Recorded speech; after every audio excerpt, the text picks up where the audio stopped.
Long ago, in western Kenya, the Wanga Kingdom stood out.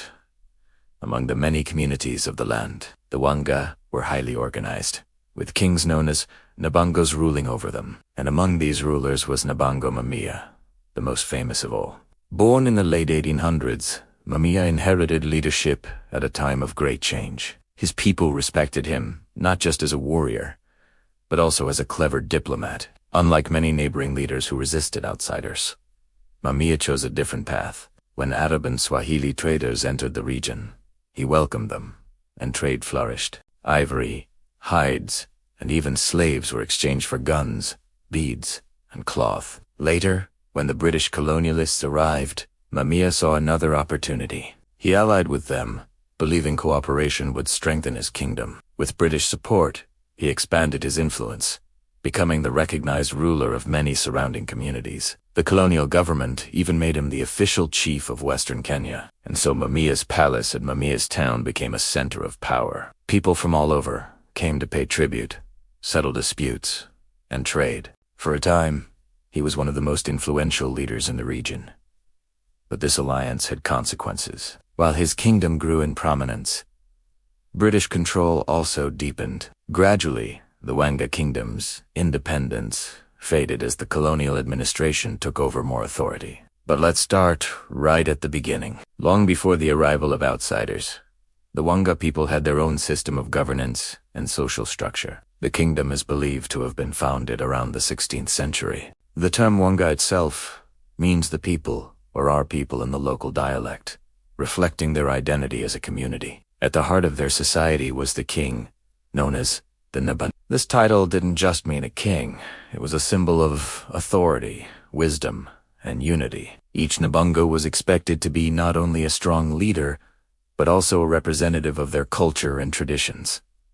They played a central role in matters of war, diplomacy, and the distribution of resources. Under the Wanga, the kingdom was divided into provinces, each overseen by a provincial chief known as a Wamako. These chiefs acted as intermediaries between the king and the people, ensuring that the needs and concerns of the kingdom were relayed to the royal court. The system had its roots in the traditional practices of the Wanga, which emphasized community involvement in decision-making.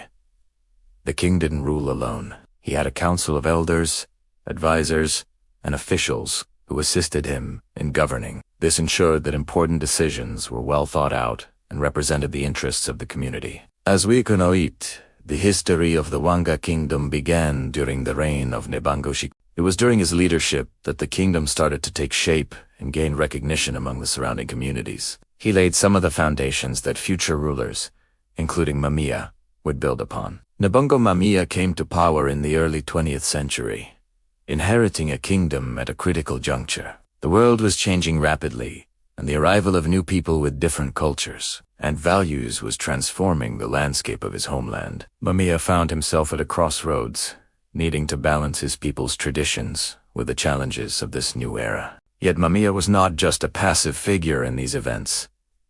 He was a leader who understood the significance of change and knew when to adapt. When Arab and Swahili traders ventured into the region, Mumia recognized the potential benefits of engagement. Unlike many of his peers who saw outsiders as a threat, Mumia's vision was more inclusive. He realized that trade could bring prosperity to his kingdom, and he was eager to tap into the opportunities presented by the wider world. The Wanga, like many other African societies, had long been involved in trade. However, Mumia's approach was different. He understood the value of cultural exchange and the potential for mutual benefit. This openness to the outside world set him apart from other leaders of his time, and it was a key factor in the growth and prominence of the Wanga Kingdom. During this period, the Wanga developed a thriving trade network that extended beyond their borders. The demand for ivory and other products from the Wanga increased, leading to expeditions deep into the forests to hunt elephants and gather forest produce. In fact, one of the notable expeditions led to the discovery of the Shimoni Forest, a significant area in western Kenya. Interestingly, Mumia had a unique way of keeping track of his kingdom's resources, especially ivory. Instead of having ivory largely controlled by traders, he introduced a system where messengers from the king would purchase ivory from hunters. This way, The king kept a close eye on the ivory trade within his domain. As the British colonialists arrived, Mumia continued his policy of engagement. He understood the power dynamics at play and realized that resistance might not be successful. Instead, he chose to cooperate, seeing an opportunity to protect his kingdom's interests. Now, it's important to remember that the colonial period wasn't just about oppression and exploitation. It was also a time of significant change and interaction between different cultures. In the context of increasing British influence in Africa, Mumia's strategy of cooperation allowed him to maintain a level of autonomy that many of his contemporaries couldn't achieve. By working with the British, Mumia gained valuable support that helped him expand his kingdom's influence. He was able to incorporate neighboring communities into his sphere, solidifying his position as a prominent leader in the region. This expansion wasn't just about adding more land to his kingdom. It was about creating a broader base of support and resources that would help protect the Wanga from external threats. However, this alliance with the British had its challenges. As the colonial administration grew in power, it became increasingly difficult for local leaders like Mumia to maintain their autonomy. Over time, the British influence became more pervasive, affecting every aspect of life in the colony. Despite these challenges, Mumia continued to advocate for his people's interests, navigating the complexities of the colonial system to secure the best possible outcomes for the Wanga.